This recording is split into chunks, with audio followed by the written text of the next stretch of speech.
Okay, so someone asked me to make a mask out of this pocket, and look what I'm finding is that the pocket shape almost exactly fits the mask shape. So maybe I can just cut here and extend it a bit more and get the mask.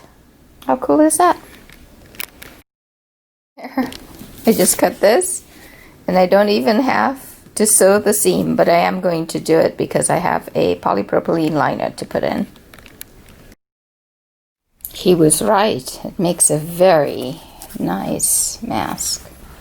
There we go. Mask from Pant Pockets.